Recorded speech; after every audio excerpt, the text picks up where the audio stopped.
myself, fearless Bible study. The text is not going to kill you, and God is not afraid of our questions. Thank you. So tackle it and be engaged with it, and realize that we are not called to be immature Christians when it comes to reading the Bible. We are to come to the Bible trying to grow ourselves up. Yes. And to be engaged as adults in a world that sometimes the children are older than we are when it comes to the Bible. Because they see stuff and they ask them, like, don't ask that question.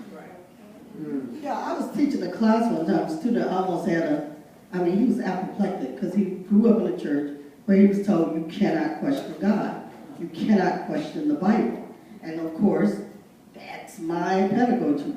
It's like, well, ask a question. What's the question? Who's in there? Who's not there? That kind of, whose voice don't you hear? Why is that important? And that kind of thing.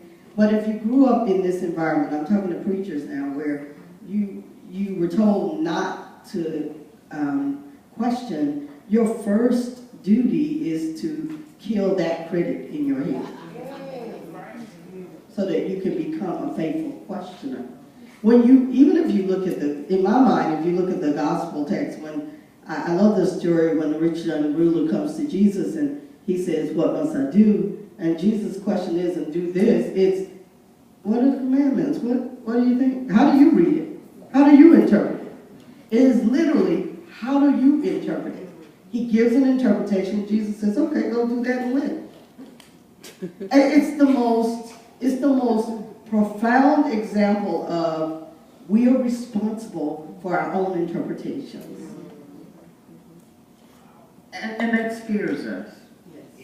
Because, again, when we think we're not good enough because we got this doctrine of sin raging around in our heads, we think that what we see, what we feel, what we hear, what we're experiencing from the text, and then the reverberations of that text through history is somehow inadequate.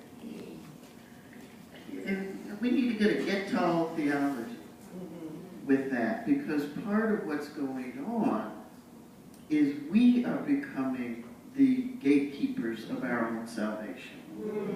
Not somebody else, not a larger society, not folks somewhere else, somewhere in Washington or wherever, State House, here in Tennessee, State House. That's an interesting group of people. But it is, we ourselves are killing ourselves. We're killing our souls. We're killing our freedom. And we don't believe that we're doing it. We think it's somebody else. That's why First Works is so important. You've got to be able. I got so much flack from conservative web pages for my installation here a couple of years ago when I had the Temple Choir sing Man in the Mirror. And it was only because it was Michael Jackson. And I'm like,